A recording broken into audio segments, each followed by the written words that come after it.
Salut à tous, ici Frédéric Morel. Bienvenue sur ma chaîne dédiée à la science et aux découvertes scientifiques. Si vous êtes passionné par l'exploration de notre univers et les avancées scientifiques, pensez à vous abonner.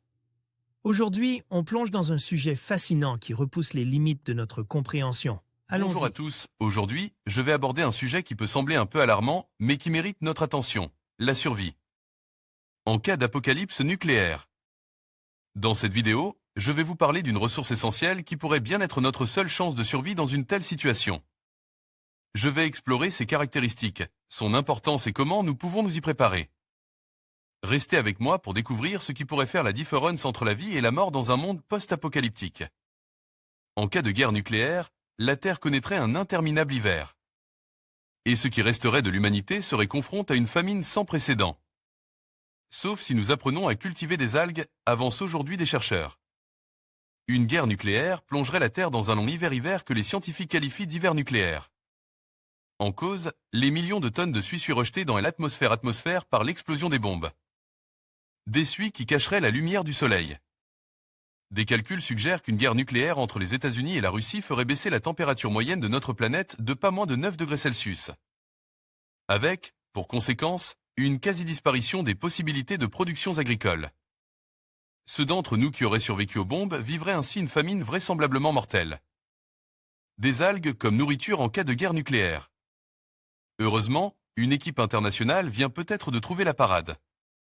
Dans la revue Artes Future, les chercheurs révèlent que les algues cultivées dans des fermes pourraient servir non seulement de source de nourriture à l'humanité et nos animaux, mais aussi de carburant. Parce que les algues apparaissent comme suffisamment résilientes pour survivre dans les eaux tropicales. Même après une guerre nucléaire. Les chercheurs se concentrent sur Gracilaria tigvaei.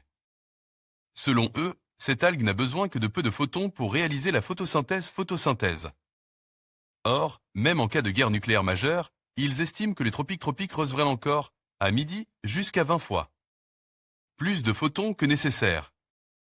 Selon les chercheurs, les algues pourraient suffire à nourrir plus d'1 milliard d'êtres humains après seulement 9 mois de production intensifiée.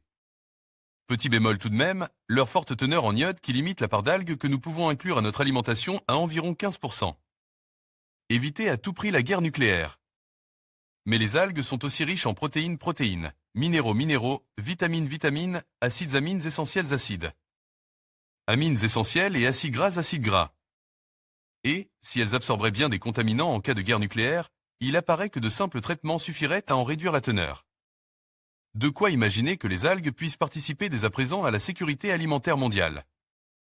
Notons que d'autres travaux montrent qu'une guerre nucléaire aurait des effets dévastateurs sur nos océans aussi. Jusqu'à remettre en question les conclusions de ces travaux. Le mieux, évidemment, restera d'éviter à tout prix d'en arriver à cette extrémité. En conclusion, cette ressource pourrait véritablement être notre seule chance de survie en cas d'apocalypse nucléaire. Sa capacité à fournir des éléments essentiels pour la vie, ainsi que son potentiel de régénération, en font un atout inestimable dans un scénario aussi catastrophique. Il est crucial de prendre conscience de son importance et de commencer à l'explorer et à la préserver dès maintenant. Préparons-nous ensemble à affronter l'inimaginable, car la connaissance et la préparation sont nos meilleurs alliés.